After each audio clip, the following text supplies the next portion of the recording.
Bismillahirrahmanirrahim. Assalamualaikum warahmatullahi wabarakatuh. Perkenalkan, nama saya Lili Astrin Agustiana dengan NIM 401190273 dari kelas Ekonomi Syariah I. Pada video kali ini, saya akan membahas sedikit materi terkait perdagangan internasional. Ada beberapa subbab yang saya bahas. Yang pertama yaitu teori keunggulan komparatif. Yang kedua, teori modern dalam perdagangan internasional. Yang ketiga, teori-teori perdagangan internasional bagian 1. Sebelum membahas mengenai teori keunggulan komparatif, saya akan menyinggung sedikit terkait perdagangan internasional. Apa sih yang dimaksud dengan perdagangan internasional itu? Perdagangan internasional merupakan suatu kegiatan transaksi dagang antara satu negara dengan negara lain, baik berupa barang ataupun jasa, yang melewati batas daerah suatu negara. Adapun manfaat dari perdagangan internasional sendiri, yang pertama yaitu dapat meningkatkan cadangan valuta asing atau devisa negara. Yang kedua, dapat memperluas lapangan pekerjaan. Yang ketiga, yaitu menjalin kerjasama dan persahabatan antar negara. Yang keempat, yaitu dapat menumbuhkan output di dalam negeri dan peningkatan pendapatan nasional. Dalam melakukan perdagangan internasional, tentu adanya beberapa faktor, yaitu faktor pendorong dan faktor penghambat. Yang pertama, faktor pendorong. Di antaranya itu ada perbedaan iptek, ilmu pengetahuan teknologi. Yang kedua yaitu adanya perbedaan iklim atau cuaca. Yang ketiga yaitu adanya spesifikasi. Yang keempat yaitu adanya perbedaan selera. Yang kelima yaitu perbedaan sumber daya. Adapun faktor penghambat dalam melakukan perdagangan internasional, yang pertama yaitu kualitas sumber daya yang rendah. Yang kedua, kebijakan ekonomi internasional yang dilakukan oleh pemerintah. Yang ketiga yaitu tidak stabilnya kurs mata uang asing. Selanjutnya, teori perdagangan internasional. Teori perdagangan internasional adalah teori yang mencoba untuk memahami alasan setiap negara perlukah, pentingkah melakukan perdagangan ataupun pertukaran dengan negara lain. Ada beberapa teori yang ada pada perdagangan internasional. Ada 3 teori. Yang pertama, teori merkantilisme atau sering disebut dengan teori ekspor-import, yang menyatakan bahwa suatu negara untuk menjadi negara yang kaya dan kuat, salah satu caranya yaitu dengan melakukan ekspor sebanyak mungkin dan impor sedikit mungkin. Yang kedua yaitu teori keunggulan mutlak atau absolute advantage, yang dikemukakan oleh Adam Smith, yang menyatakan bahwa suatu negara melakukan perdagangan internasional jika negara tersebut telah memiliki keunggulan mutlak, maka negara akan melakukan ekspor dan akan mengimpor barang yang tidak memiliki keunggulan mutlak. Yang ketiga yaitu teori keunggulan komparatif, yang disampaikan oleh David Ricardo, yang menyatakan bahwa suatu negara dapat dikatakan memiliki keunggulan yang komparatif karena negara tersebut dapat menciptakan barang yang relatif murah, dan di sisi lain dapat dikatakan keunggulan komparatif jika suatu negara itu memiliki keunggulan yang lebih besar dibandingkan dengan negara lain. Selanjutnya, subbab yang kedua yaitu teori modern dalam perdagangan internasional. Yang pertama, faktor proporsi. Faktor proporsi dalam teori modern perekonomian internasional yaitu saling menekankan dan berkaitan antara perbedaan proporsi faktor produksi dan faktor penggunaan dalam memproduksi berbagai macam barang dalam suatu negara. Di dalam faktor proporsi itu terdapat teori Hexer dan Ohlin yang menyatakan bahwa dalam kehidupan nyata terjadinya perdagangan antar negara selain karena perbedaan produktivitas tenaga kerja, juga karena perbedaan kepemilikan sumber daya. Ada beberapa asumsi terkait teori Hexer dan Ohlin. Yang pertama yaitu suatu negara dapat memproduksi dua jenis produk, misal pakaian sebagai X dan pangan itu sebagai Y. Yang kedua yaitu proses produksi itu membutuhkan dua jenis input yang persediaannya terbatas, yaitu tenaga kerja dan kapital atau modal. Produksi pangan itu lebih banyak membutuhkan tenaga kerja, sedangkan produksi pakaian itu lebih banyak membutuhkan modal. Yang keempat yaitu sistem pasar dalam teori ini, yaitu perfect competition atau pasar persaingan sempurna. Di dalam teori ini menggunakan dua kurva, yaitu kurva iso-cost dan iso-quan. Yang mana iso-cost adalah kurva yang mengkombinasikan dua faktor produksi, yaitu modal dan tenaga kerja. Sedangkan iso-quan itu adalah kurva yang mengkombinasikan dua faktor produksi tetapi menghasilkan produksi yang sama. Yang kedua yaitu kesamaan harga faktor produksi. Harga berbagai faktor produksi di beberapa negara itu sama, disebabkan karena adanya perdagangan bebas. Berdasarkan teori faktor proportion Hexer dan Ohlin, menyatakan bahwa jika produksi barang X di negara A itu diperbanyak, maka permintaan terhadap tenaga kerja juga ikut bertambah. Begitu pula sebaliknya, jika produksi barang Y di negara A itu diperbanyak, maka permintaan terhadap kapital, contohnya seperti mesin, itu juga ikut berkurang. Upah tenaga kerja akan menurun dan harga kapital atau mesin akan meningkat. Di dalam kesamaan harga faktor produksi, jika harga barang antara negara A dan negara B itu sama, maka tidak akan terjadi perdagangan internasional. Yang ketiga yaitu kurva kemungkinan produksi.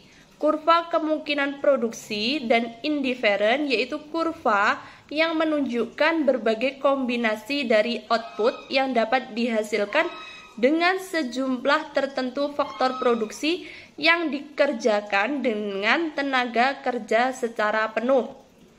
Kurva kemungkinan produksi atau PPC adalah kurva yang menunjukkan batas maksimum kemampuan produksi yang dapat dicapai oleh suatu masyarakat dengan menggunakan seluruh faktor produksi dan teknologi yang tersedia. Kurva ini biasanya digambarkan dalam sebuah grafik dua dimensi, di mana dua sumbu itu mewakili jumlah produksi untuk masing-masing barang. Dalam ekonomi, kurva kemungkinan produksi adalah kurva yang menunjukkan kemungkinan produksi dua komoditas yang dihasilkan dengan faktor produksi yang sama dan tetap. Dalam kurva ini, konsep biaya peluang dan diminishing return dapat diterapkan. Dalam kurva kemungkinan produksi ini, ada beberapa asumsi yang mendasarinya. Yang pertama yaitu perekonomian itu hanya memproduksi dua macam barang saja. Yang kedua yaitu sumber-sumber atau faktor-faktor produksi yang sama dapat digunakan untuk memproduksi kedua jenis barang tersebut. Dan sumber-sumber tersebut dapat digeserkan atau dipindahkan untuk penggunaan faktor-faktor produksi antar kedua barang tersebut.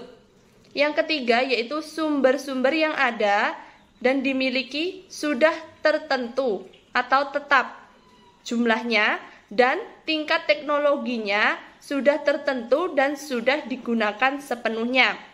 Yang keempat yaitu sumber-sumber yang dimiliki sudah digunakan secara efisien. Yang keempat yaitu overgrowth. Overgrowth menurut James yaitu menjelaskan bagaimana terjadinya keseimbangan harga internasional. Hal ini dapat digambarkan dengan metode di mana tiap negara itu berupaya mengembangkan produksi atas dasar tersedianya faktor endowment dan melakukan perdagangan internasional. Maka keuntungan akan diperoleh melalui spesialisasi dalam produksi serta ekspor barang-barang mereka. Teori overgrowth ini diperkenalkan oleh dua ekonom Inggris, yaitu Marshall dan Edgeworth, yang menggambarkan sebagai kurva yang menunjukkan kesediaan suatu negara untuk menawarkan atau menukarkan suatu barang dengan barang lainnya pada berbagai kemungkinan harga. Ada beberapa kelebihan dari overgrowth, yaitu masing-masing negara akan memperoleh manfaat dari perdagangan internasional, yaitu mencapai tingkat kepuasan yang lebih tinggi. Permintaan dan penawaran pada faktor produksi akan menentukan harga faktor produksi tersebut, dan dengan pengaruh teknologi akan menentukan harga suatu produk juga. Pada akhirnya, semua itu akan bermuara kepada penentuan comparative advantage dan pola perdagangan suatu negara. Kualitas sumber daya manusia dan teknologi adalah dua faktor produksi yang senantiasa itu diperlukan untuk dapat bersaing di pasar internasional. Teori perdagangan yang baik untuk diterapkan adalah teori modern, yaitu teori overgrowth ini. Subbab yang terakhir yaitu teori perdagangan internasional bagian 1. Langsung saja, yang pertama yaitu terkait biaya oportunitas. Biaya oportunitas atau biaya peluang adalah biaya yang dikorbankan saat menentukan suatu pilihan. Dapat dicontohkan sederhananya, seorang ibu itu ditawarkan bekerja di sebuah toko sebagai kasir dengan biaya 100.000. Dan pada waktu yang bersamaan, ibu tersebut juga ditawarkan pekerjaan menjadi babysitter dengan biaya misalkan 50.000. Kemudian ibu tersebut mengambil keputusan bekerja di toko sebagai kasir. Maka biaya oportunitas atau biaya peluangnya adalah 50.000. Dalam konteks perdagangan internasional, peningkatan biaya oportunitas dapat diartikan bahwa negara harus melepas dengan jumlah yang semakin meningkat dari satu komoditas untuk mendapatkan sumber daya yang hanya cukup untuk memproduksi satu unit tambahan komoditas lain. Yang kedua yaitu tingkat transformasi marginal atau MRT. Tingkat transformasi marginal, nama lainnya yaitu dari tingkat oportunitas. Tingkat transformasi marginal atau MRT adalah jumlah unit atau jumlah barang yang harus dilepaskan untuk membuat atau mencapai satu unit barang lainnya. Ini adalah jumlah unit barang Y yang akan hilang untuk menghasilkan unit tambahan barang X, sambil menjaga faktor produksi dan teknologi tetap konstan. Maksudnya, jumlah unit barang Y itu yang harus dihilangkan untuk mendapatkan satu unit tambahan barang X dalam suatu ekonomi. Adapun alasan meningkatnya biaya oportunitas. Peningkatan biaya oportunitas ini disebabkan oleh beberapa faktor. Yang pertama yaitu faktor produksi. Faktor produksi tersebut yang tidak homogen. Yang kedua yaitu tidak digunakan dalam proporsi. Intensitas yang nilainya selalu tetap sama dalam produksi semua komoditas.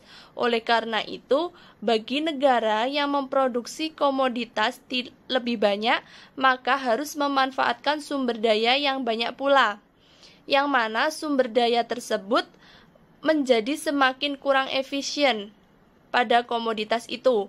Akibatnya, negara tersebut harus melepaskan lebih banyak dan lebih banyak lagi komoditas kedua untuk mendapatkan sumber daya yang cukup untuk produksi setiap unit tambahan komoditas pertama. Selanjutnya yang ketiga yaitu kurva indiferen masyarakat. Kurva indiferen masyarakat adalah kurva yang menghubungkan titik-titik kombinasi dari sejumlah barang tertentu yang dikonsumsi dan memberikan tingkat kepuasan yang sama atau keadaan di mana konsumen berada dalam keadaan indiferen dalam mengkonsumsi berbagai jenis barang. Sebuah kurva indiferen masyarakat menunjukkan berbagai kombinasi dari dua komoditas yang menghasilkan kepuasan yang sama dalam masyarakat atau suatu negara. Kurva yang lebih tinggi itu mengacu pada kepuasan yang lebih besar. Dan sebaliknya, jika kurva lebih rendah, maka kepuasan itu bernilai kecil. Kurva indiferen masyarakat memiliki kemiringan negatif dan berbentuk cembung dari titik asalnya. Yang keempat yaitu ekuilibrium dalam kondisi isolasi. Ekuilibrium dalam kondisi isolasi tanpa adanya perdagangan internasional, suatu negara akan mencapai kondisi ekuilibrium atau keseimbangan apabila ia dapat menjangkau kurva indiferen yang tertinggi yang dimungkinkan oleh kurva batas kemungkinan produksi serta kurva indiferennya. Kondisi itu akan tercipta di suatu titik di mana kurva tidak membedakan masyarakat menjadi tangan dari kurva batas kemungkinan produksi. Besaran sudut yang bertahan sama dari kedua kurva tersebut pada titik tangan menunjukkan posisi harga relatif ekuilibrium internal di negara yang bersangkutan dan sekaligus mencerminkan keunggulan komparatif yang selanjutnya akan menjadi landasan baginya dalam melakukan perdagangan internasional. Demikian yang dapat saya sampaikan. Apabila ada kekurangan, saya mohon maaf. Wabillahi taufik walhidayah. Wassalamualaikum warahmatullahi wabarakatuh.